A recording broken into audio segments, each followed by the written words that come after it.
तो final stage में आप ऑक्सीस्ट्रोबिन 16.7% और किसान भाई यदि धान के बालियाँ निकलने के बाद, हेलो किसान भाइयों, welcome to my YouTube channel farming with Piyush. किसान भाइयों, धान में सीथ ब्लाइट या सीथ ब्लास्ट का आना एक बहुत ही नुकसान भरा बीमारी साबित हो सकता है किसान भाइयों के लिए। किसान भाइयों, इस वीडियो में हम जानने वाले हैं कि जो सीथ ब्लाइट है वो किन परिस्थितियों में आती है, इसके स्टेजेस कौन कौन से होते हैं, हमें कब इसके प्रति अलर्ट हो जाना चाहिए, इसमें कौन कौन सी दवाइयों का प्रयोग करना चाहिए, कौन कौन से फफूंदनाशक का यूज़ करना चाहिए, इसमें हमें उर्वरकों का प्रयोग कैसे करना चाहिए, यानी सीथ ब्लास्ट के कारण, लक्षण, उपाय, इन सब के बारे में हम आज इस वीडियो में जानेंगे। तो किसान भाइयों, यदि आपने वीडियो को लाइक नहीं किया है तो वीडियो को लाइक कर दें, चैनल को सब्सक्राइब कर लें और बेल आइकन को जरूर से प्रेस कर दें ताकि मेरी नई नई वीडियो की नोटिफिकेशन आपको समय समय पर मिलती रहे। किसान भाई, सबसे पहले हम यह जान लेते हैं कि यह सीथ ब्लास्ट या सीथ ब्लाइट होता क्या है। किसान भाई, ये सीथ ब्लाइट है वो एक फफूंद जनित रोग है जो राइजोटेनियम सोनेलाई नाम के फफूंद के कारण या जीवाणु के कारण आता है।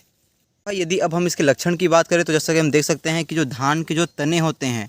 उन पे हरे भूरे धब्बे का आना, इनकी पत्तियों में हरे भूरे धब्बे आना, इनकी जो तने होते हैं उनमें हरे भूरे धब्बे आना, ऐसा धीरे धीरे करके धान की जो पूरी पौध है वह ही पूरी तरह से सूख जाती है अगर हमने इसका समय सही पर इसमें दवाइयों का प्रयोग नहीं किया। किसान भाइयों, धान में सीथ ब्लाइट के लिए 50 से अधिक कॉम्बिनेशन यानी फफूंदनाशक जो है उसके 50 से अधिक कॉम्बिनेशन जो है वो हमारे मार्केट में उपलब्ध है। तो मैं आज आपको कुछ बेहतर कॉम्बिनेशन के बारे में बताऊंगा जिससे आप इस प्रकार से सीथ ब्लाइट को अपने धान में रोक सकते हैं। किसान भाइयों, सीथ ब्लाइट की जो समस्या होती है वह मुख्यतः धान में जब कल्ले फूटते हैं, यानी जब धान अपने गोभ अवस्था से निकल जाता है उस समय इसमें सीथ ब्लाइट की ज़्यादा संभावना होती है। जो मतलब मुख्यतः जब धान हमारे 1.5 महीने का यानी 6 से 7 हफ्तों का हो जाता है उस समय सीथ ब्लाइट की संभावना बहुत अधिक बढ़ जाती है। किसान भाई, यदि हम इसके लिए अनुकूल परिस्थितियों की बात करें तो सबसे होता है किसान भाई, सबसे पहले है ज़्यादा बारिश। यदि लगातार बारिश होती रहती है तो उससे क्या होता है कि हमारे खेत में हमेशा पानी भरा रहता है जिससे जो मौसम में नमी, तापमान में जो आर्द्रता अधिक बढ़ जाती है जिसके कारण सीथ ब्लाइट की समस्या हमारे धान में आती है। यदि हम अधिक खाद यानी यूरिया का प्रयोग अधिक कर देते हैं उससे क्या होता है, हमारा धान में मीठापन आ जाता है जिससे कि जो सीथ ब्लाइट के फफूंद हैं वो धान के प्रति आकर्षित होने लगते हैं और उससे हमारे धान में सीथ ब्लाइट आती है। किसान भाइयों, कई बार जो हमारे धान के पौधे हैं वो बहुत अधिक घने हो जाते हैं जिसके कारण भी प्रकाश, उसके जो प्रकाश की किरण है वो धान की जड़ तक ठीक से नहीं पहुंच पाते हैं जिससे भी जो सीथ ब्लाइट है वो हमारे धान में आ जाता है।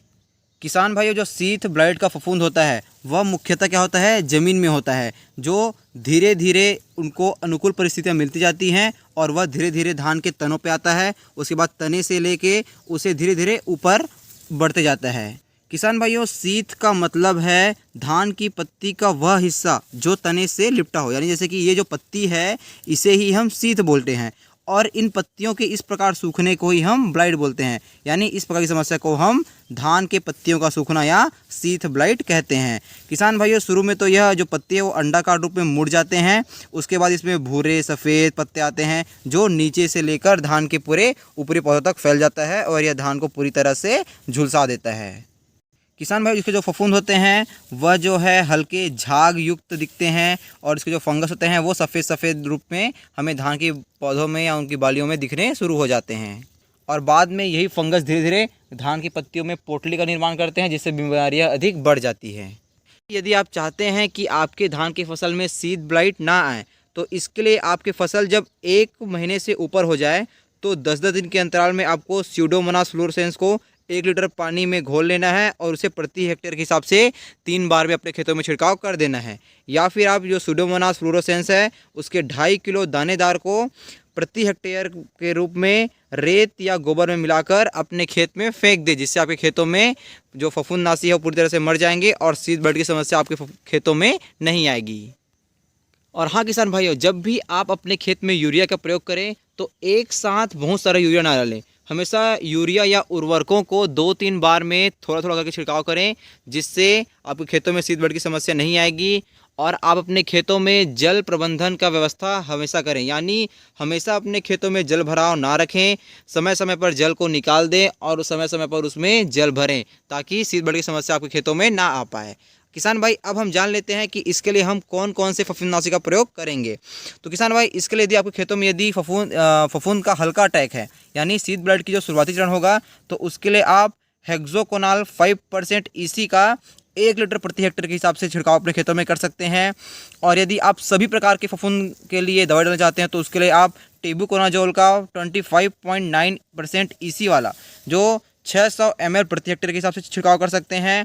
और किसान भाई यदि आपके धान में सीड ब्लास्ट पूरी तरह से यानी 100% सीड ब्लास्ट आ चुका है आपके पौधों में, तो उसके लिए आप थाइफ्लूसामाइड का जो 24% EC फार्मूला होता है उसको आप 375 ग्राम प्रति हेक्टेयर के रूप में यूज़ कर सकते हैं, जिससे आपका खेतों में जो सीड ब्लाइट की समस्या है वो पूरी तरह से दूर हो जाएगी और जितने भी फफूंद है वो पूरी तरह से मर जाएंगे। किसान भाइयों यदि इस सब से भी आपके जो फफूंद है वो नहीं मरते हैं तो फाइनल स्टेज में आप ऑक्जीस्ट्रोबिन 16.7% और ट्राईसाइक्लाजोल को 33.3% दोनों को आपस में मिला लें और इन दोनों को 500 ml प्रति हेक्टेयर के हिसाब से अपने खेतों में छिड़काव करें, जिससे आपके जो शीथ ब्लाइट की जितनी समस्या है वो आपके खेतों से दूर हो जाएगी और आपके धान की जो पत्तियों का पीलापन आपकी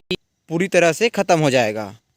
किसान भाई यदि धान के बालियाँ निकलने के बाद आपकी जो धान के बालियों में यदि सीड ब्लाइट आ रहा है तो उसके लिए आप डुपॉन्ट की गैलेलियो PI का फेंडर या प्रोपिकोनाजोल जो 300 ml है उसके प्रति एकड़ के हिसाब से या हेक्साकोनाजोल को 400 ml प्रति एकड़ के हिसाब से अपने खेतों में छिड़क सकते हैं। किसान भाइयों जब भी आप इन दवाइयों का प्रयोग करें तो साथ में चिपको का यूज़ ज़रूर कर लें। और किसान भाइयों इन दवाइयों को हमेशा आप 2-2 बार करके छिड़काव करें, यानी एक साथ छिड़काव ना करें, इससे आपको रिजल्ट 100% मिलेगा। किसान भाइयों आपको यह वीडियो कैसी लगी कमेंट करके ज़रूर बताएं। यदि अच्छी लगी हो तो वीडियो को लाइक करें, चैनल को सब्सक्राइब करें और इस वीडियो को अधिक से अधिक किसान भाइयों तक शेयर कर लें, ताकि हर किसान भाई अपने धान के फसल को शुरू से लेकर अंत तक शीथ ब्लाइट के रोग से बचा सके और अधिक पैदावार कमा सके। धन्यवाद। जय हिंद, जय भारत, जय छत्तीसगढ़। छत्तीसगढ़िया सबले बढ़िया।